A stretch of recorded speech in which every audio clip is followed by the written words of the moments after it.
Hello friends, कैसे हैं आप लोग। I hope you are doing great. यार सीयूईटी का एग्जाम हर एक बच्चे के लिए काफी ज्यादा इंपॉर्टेंट है इस साल के लिए।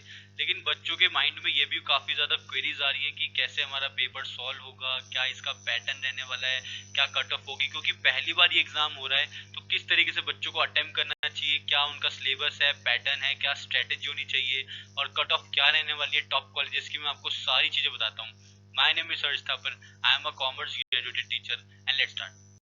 देखो, सबसे पहले हम लोग डिस्कस करेंगे सिलेबस। अगर मैं जनरल नॉलेज की बात करूं तो करंट अफेयर्स हो गए और मेंटल एबिलिटीज हो गई, आपकी जनरल मेंटल एबिलिटीज।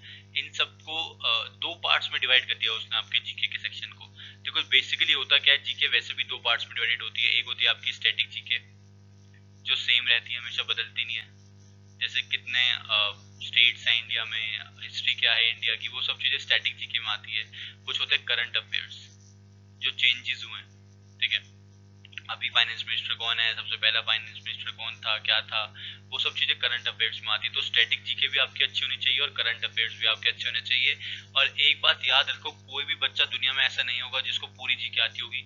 इवन बच्चा छोड़ो, दुनिया में कोई भी ऐसा बंदा नहीं होगा जिसको कंप्लीट जीके आती होगी। ठीक है, तो जीके को लेके इतना परेशान मत हो। अगर आप नॉर्मल स्टैटिक जीके पढ़ के जाते हो कि कितने हमारे पास प्लैनेट्स हैं, क्या है, कैसे है, वो सब चीजें एक बार पढ़ लोगे, हिस्ट्री वगैरह पढ़ लोगे, इंडिया की वर्ल्ड की हिस्ट्री पढ़ लोगे, तो काफी चीजें आपको वैसे ही क्लियर हो जाएंगी। करंट अफेयर्स के लिए आप लोग डेली न्यूज़पेपर पढ़ लो, अभी ये चल रहा है जून, ठीक है। जनरली करंट अफेयर्स के क्वेश्चन ज्यादा पुराने टाइप के आते भी नहीं है, तो आप अप्रैल, मई, जून और इससे पहले जाओगे तो मार्च और फैब के भी। तो एक, दो, तीन, चार और 5 महीनों में क्या नई चीजें आई हैं उनके बारे में आपको पढ़ना है। देखो मुश्किल है, ऐसा नहीं है कि आप एक ही झटके में सब चीजें पढ़ लोगे, मुश्किल है। लेकिन करना चाहोगे तो हो जाएगा, करोगे तो हो जाएगा। 5 महीने के आपको करंट अफेयर्स पढ़ने हैं, इजीली हर जगह अवेलेबल है, कहीं से भी आप लोग सर्च करोगे आपको मिल जाएंगे ये 5 महीने के करंट अफेयर्स हैं। अगर मैं मान के चल रहा हूँ 1 महीने के भी, जैसे फैब के अगर आप लोग पढ़ रहे हो 3 से 4 दिन भी लगा रहे हो तो भी कोई दिक्कत नहीं है, ठीक है, लगा लो, लेकिन कर लो ये 5 महीने के करंट अफेयर्स। स्टैटिक जीके के लिए आप कोई भी नॉर्मल बुक फॉलो कर सकते हो जिसके अंदर सारी इन्फॉर्मेशन हो, इजीली नेट पे अवेलेबल होती है स्टैटिक जीके की बुक्स। तो जीके को इन्होंने दो पार्ट्स में डिवाइड कर दिया, साथ में ही आपको क्वांट्स के क्वेश्चंस भी देगा, एलआर के क्वेश्चन देगा, लॉजिकल रीजनिंग के मतलब क्वेश्चन देगा आप लोगों को। और देखो यहाँ पे साफ साफ लिखा हुआ है कि ज्यादा कोई टिपिकल क्वेश्चन नहीं देने वाले, 8th तक की मैथ्स है।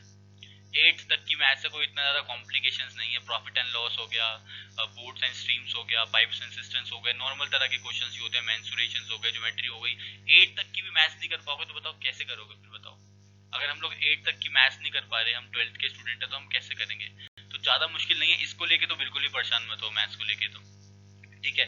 8 तक की मैथ्स अगर आप लोग कहीं से भी पढ़ने की कोशिश करोगे, you will definitely get it. काफी सारे बच्चों को तो ऑलरेडी आती होती है, बस रिवाइज करने की जरूरत होती है। और बात करूं लॉजिकल एनालिटिकल रीजनिंग की, तो लॉजिकल रीजनिंग में नॉर्मल वेन डायग्राम वगैरह के क्वेश्चंस आते हैं। अगर आप लोग कम भी पढ़ के जाओगे, थोड़ा बहुत भी पढ़ के जाओगे, तो डेफिनेटली क्रैक हो जाएगा आपका ये। तो जीके में आपके पास बस इतनी सी चीजें ही है करने के लिए, ठीक है। टाइम लगेगा बट हो जाएगा ये। इंग्लिश की बात करूं तो इंग्लिश को इन्होंने 6 पार्ट्स में डिवाइड कर दिया। आरसीज यानी कि रीडिंग कॉम्प्रिहेंशन हो गए, verbal ability, rearranging the parts, choosing the correct word, synonym, antonyms, vocabulary. इन 3 चीजों को समझो, ये तीनों चीजें पूरी वोकैबुलरी है और कुछ भी नहीं है ये तीनों चीजें मिला के वोकैबुलरी ही है, वर्ड मीनिंग्स ही है। अगर आपको वर्ड्स के मीनिंग पता है तो आप करेक्ट वर्ड भी पता लगा लोगे, उसका सिनोनिम एंटोनिम भी पता लगा लोगे, और वोकैबुलरी तो ऑब्वियसली वो चीज है इसके अंदर। तो ये तीनों चीजों को तो मैं एक ही चीज मान रहा हूँ, ये सिंपल एक चीज है, ठीक है। दूसरी बात रही आपका रीडिंग कॉम्प्रिहेंशन, तो इसके लिए आपको न्यूज़पेपर पढ़ना चाहिए, बहुत ज्यादा इंपॉर्टेंट है ये, आपको क्लियर होने लगेगा। रीडिंग में आपकी कमांड अच्छी होनी चाहिए। वर्बल एबिलिटी के लिए आप लोग ग्रामर करोगे, ग्रामर कर लो। 8 पार्ट्स ऑफ स्पीच होते हैं, 8 के 8 पार्ट्स ऑफ स्पीच को पढ़ लो, हो जाएगी, कोई दिक्कत नहीं होगी यहाँ पे आपको। और रीअरेंजिंग द पार्ट्स, सेंटेंस बनाना होता है, अगर ग्रामर आती है तो सेंटेंस बंदा बना लेता है, कोई दिक्कत नहीं होती। तो इंग्लिश को इतना टिपिकल चीज नहीं है, करना चाहोगे ये भी इजीली आपसे हो जाएगी, ठीक है। आरसीज पे ज्यादा फोकस करना, रीडिंग कॉम्प्रिहेंशन पे जितना ज्यादा हो सके उतना ज्यादा फोकस करो। और वोकैबुलरी के लिए आपको मैं अभी बताऊंगा कि कैसे आप लोग वोकैबुलरी अपनी स्ट्रॉन्ग कर सकते हो, ठीक है। तो सिलेबस रही, जो मेन जो आपका सिलेबस है मैंने बता दिया जीके और इंग्लिश का।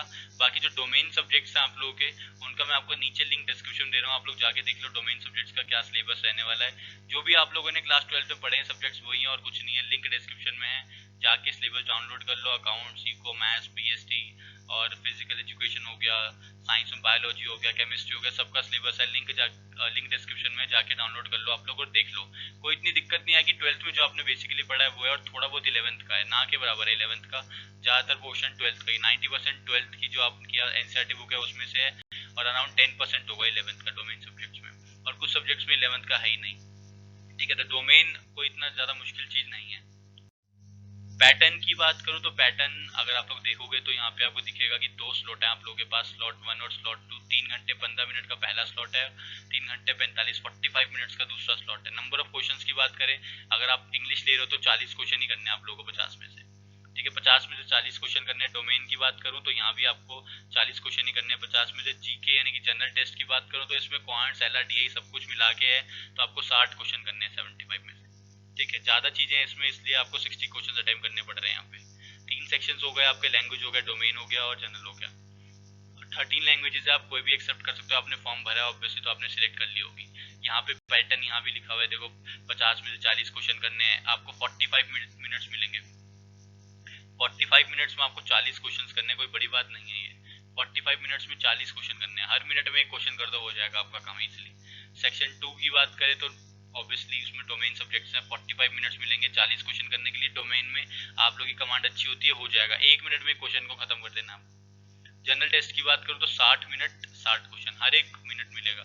देखो स्क्रीन पे 75 क्वेश्चन दिखाएगा वो आपको, ठीक है। स्क्रीन पे 75 क्वेश्चन दिखाएगा, आपको करने 60 है, सिलेक्ट करना है। देखो जीके में इतनी दिक्कत नहीं होती, जीके सिंपल सा कॉन्सेप्ट है, क्वेश्चन आता है ठीक है, नहीं आता स्किप कर दो, सिंपल सी है, इसमें कोई वो नहीं होता।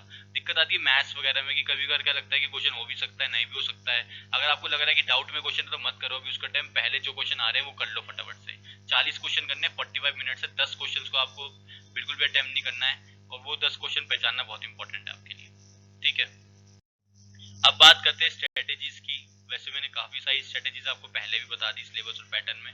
चलिए मैं आपको बताया था कि आपको डेली न्यूज़पेपर पढ़नी है इंग्लिश की। अगर आप लोगों ने इंग्लिश को डोमेन सब्जेक्ट लिया है तो 1 महीने के लिए डेली इंग्लिश की न्यूज़पेपर पढ़ लो, ठीक है। इंग्लिश की पढ़ने बोरिंग लग रही है, नॉर्मल न्यूज़पेपर बोरिंग लग रही है तो इकोनॉमिक्स टाइम पढ़ लेना, ठीक है। इकोनॉमिक टाइम्स पढ़ लेना, कोई दिक्कत नहीं मुझे। कोई भी इंग्लिश की न्यूज़पेपर उठा लो, पढ़ लो, डेली की रिपोर्ट्स क्या है कैसे, 2 चीजें स्ट्रांग हो जाएगी, आपके करंट अफेयर्स भी अच्छे हो जाएंगे और आपकी इंग्लिश भी अच्छी हो जाएगी, ठीक है। और जहाँ पे लगे कोई वर्ड दिक्कत मार रहा है उसको वहीं पे लिख के नोट डाउन करके उसका मीनिंग देख लो, वोकैबुलरी भी वहीं स्ट्रांग हो जाएगी आपकी। तो एक न्यूज़पेपर से आपको 3 फायदे हो रहे हैं, आपकी जीके इंप्रूव हो रही है, आपकी इंग्लिश इंप्रूव हो रही है, इंग्लिश में ग्रामर भी इंप्रूव हो रही है, और साथ में इंग्लिश में आपकी वोकैबुलरी भी स्ट्रांग हो रही है।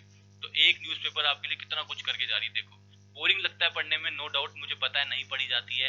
1-2 आप लोग रिपोर्ट्स पढ़ोगे उसके बाद आपको लगा यार क्या पढ़ रहा हूँ, बोर लग रहा है मुझे ये, बट क्या करें, देखो करना तो है ही आप लोगों को ये चीज। आप लोगों की वोकैबुलरी स्ट्रांग होगी, आप लोग इंग्लिश अच्छी होगी, कल को कहीं जाओगे इंटरव्यू देने तो भी आपके लिए बेनिफिशियल रहेगा। वो सीयूटी भी छोड़ दो, सीयूटी तो चलो हो ही जाएगा, बट आगे का भी तो सोचो ना, इंग्लिश आपको आनी चाहिए बोलनी। तो एक न्यूज़पेपर से इतने सारे फायदे हो रहे हैं, और मैं कौन सा कह रहा हूँ जन्म जन्म पढ़ो आप, 1 महीने के लिए तो बोला है पढ़ने के लिए बस आपको। 1 महीने भी इंग्लिश नहीं पढ़ पाओगे न्यूज़पेपर तो बताओ कैसे करोगे। 1 महीने का सब्सक्रिप्शन ले लो, आसपास कोई भी अखबार वाला है उसको बोल दो ऑनलाइन मिल जाती है न्यूज़पेपर, ऑनलाइन पढ़ लो, मुझे कोई दिक्कत नहीं है, 1 महीने तक पढ़ लो, ठीक है। बोरिंग मुझे पता होगा लेकिन करना पड़ेगा, लेकिन आपको कोई चीज ना। और 8 पार्ट्स ऑफ स्पीच होते हैं आपके इंग्लिश ग्रामर के, उनको कर लो, नाउन प्रोनाउन एडवर्ब एडजेक्टिव ये सब कर लो आप लोग, ठीक है। 8 के 8 पार्ट्स ऑफ स्पीच पढ़ लो, थोड़े से टिपिकल है, लेंदी हैं, बहुत ज्यादा लेंदी होते हैं नाउन प्रोनाउन एडवर्ब एडजेक्टिव्स, बहुत टाइम लग जाता है इनको पढ़ने में, लेकिन आप समरी वगैरह करके इनको कर लो खत्म, ठीक है। इंपॉर्टेंट है ये चीज आप लोगों के लिए, कोई इतना ज्यादा मुश्किल चीज नहीं है। कोई वो आपसे ऐसा ब्रह्मांड का कोई ऐसा टिपिकल क्वेश्चन उठा के नहीं दे देगा, सिंपल ही क्वेश्चन देगा वो, ठीक है। और कोशिश करा करो कि दिन में 30 नए शब्द सीखो, एटलीस्ट मेंटल एक्सरसाइज करनी तो इंपॉर्टेंट है ना। देखो आप लोगों के लिए 30 इंग्लिश के नए वर्ड सीखते रहो डेली के। एक डायरी बना लो या एक नोटबुक बना लो जिसमें आप 30 नए शब्द के मीनिंग, वर्ड्स के जो मीनिंग्स है उनको लिखते रहो, ठीक है। 30 वर्ड्स बोला, कोई 300 वर्ड्स तो बोला नहीं, जो ज्यादा आप लोगों को टाइम लगेगा, 30 वर्ड्स भी नहीं कर पाओगे तो दिक्कत है, ठीक है। मैथ्स की बात करूं तो 8th तक की मैथ्स है यार, क्या है ये, देखो आपको सोचो 12th क्लास में आप लोगों को 8th तक की मैथ्स दे रहा है आपको, वो कौन सा कह रहा है कि 12th क्लास की आप लोग इंटीग्रेशन करो, एप्लीकेशन ऑफ इंटीग्रेशन करो, 8th तक की मैथ्स बोल रहा है। अब वो भी नहीं करोगे तो दिक्कत हो जाएगी, ठीक है। जीके वाले पोर्शन के लिए कह रहा हूँ, जो डोमेन सब्जेक्ट है मैथ्स का वो अलग चीज है, उसको तो ऑब्वियसली जिन्होंने पढ़ी है 11th 12th में उनके लिए ठीक है, लेकिन जो नहीं पढ़ी उनको 8th तक की करनी है। 9th 10th की मैथ्स भी नहीं दे रहा वो आपको, लो पॉइंट्स में आप लोगों के लिए। तो ये प्रॉफिट एंड लॉस हो गया, सिंपल इंटरेस्ट हो गया, कंपाउंड इंटरेस्ट हो गया, पाइप्स एंड सिस्टम्स हो गए, टाइम एंड वर्क हो गया, ये सब चीजें करके खत्म करो, ठीक है। हर जगह हर रिसोर्सेज अवेलेबल होते हैं, बुक लेके बैठोगे तो बुक लेके बैठ जाओ, तो ऑनलाइन देख लो, लेकिन कर लो ये चीजें खत्म। लॉजिकल रीजनिंग में मैं स्पेशली काफी सारे बच्चों को बोलता हूँ कि लॉजिकल रीजनिंग में ऐसा कुछ पढ़ने की जरूरत नहीं होती है, ये हो जाता है लॉजिकल रीजनिंग। लॉजिक पे डिपेंड होती है चीजें, अगर आप लोग का प्रेजेंस ऑफ माइंड होगा एग्जाम में तो आप ये क्वेश्चन भी खेल जाओगे। बस तरीका ये है कि आपको आना है, आपको क्या करना है कि आपको जैसे 75 क्वेश्चन है, 60 क्वेश्चन अटेम्प्ट करने हैं, तो देख लेना, अगर लॉजिकल का लग रहा है कि हो जाएगा तो करो, वरना छोड़ दो, टाइम मत बर्बाद करना उस क्वेश्चन पर, ठीक है। डोमेन सब्जेक्ट्स की बात करूँ तो यहाँ पे मैं ये इसलिए लिखा है domain subject should be done first. जब भी आप अपनी प्रिपरेशन कर रहे हो तो इनको पहले रिवाइज कर लो, ये आप लोगों को आता है तो इजिली रिवाइज भी हो जाएगा आप लोगों से, ठीक है।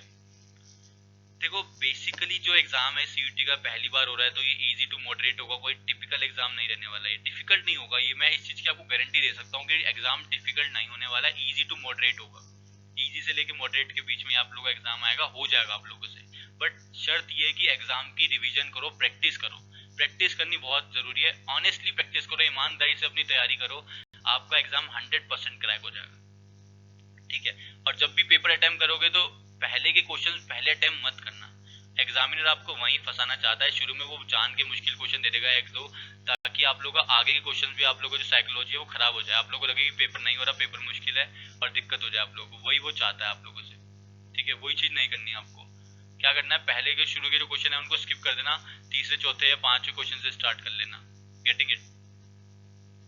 और कट ऑफ की बात करूं तो भाई कट ऑफ डिपेंड करती है कि बच्चे कैसा परफॉर्म करते हैं, पहली बार एग्जाम हो रहा है तो जो भी ये लोग वीडियो बना के बता रहे हैं कि कट ऑफ ये रहेगी वो रहेगी, तो भाई ऐसा कुछ नहीं है, ये पहली बार एग्जाम हो रहा है तो कट ऑफ डिपेंड करेगी कि बच्चे कैसे परफॉर्म कर रहे हैं, ठीक है। बच्चे कैसे परफॉर्म करेंगे उस पर डिपेंड करेगी कट ऑफ। ये कुछ भी बोलेंगे कि SRCC कट ऑफ इतनी जाएगी, फलाना जाएगी, धमकाना जाएगी, उन बातों में कुछ नहीं रखा है, तो बच्चे कैसा परफॉर्म करेंगे उस पर जाएगी, पहले कभी एग्जाम हुआ भी नहीं है ये, तो पहली बार हो रहा है तो कट ऑफ डिपेंड करेगी आप लोग कैसा परफॉर्म कर रहे हो। बस मैं तो ये कहूंगा कि ऑनेस्टली अपनी तैयारी करो, डेफिनेटली आप लोग का एग्जाम क्लियर हो जाएगा, बस अपने आप से सच में बोलो कि मैं प्रैक्टिस कर रहा हूँ या कर रही हूँ, अगर नहीं करोगे तो दिक्कत होगी, ठीक है।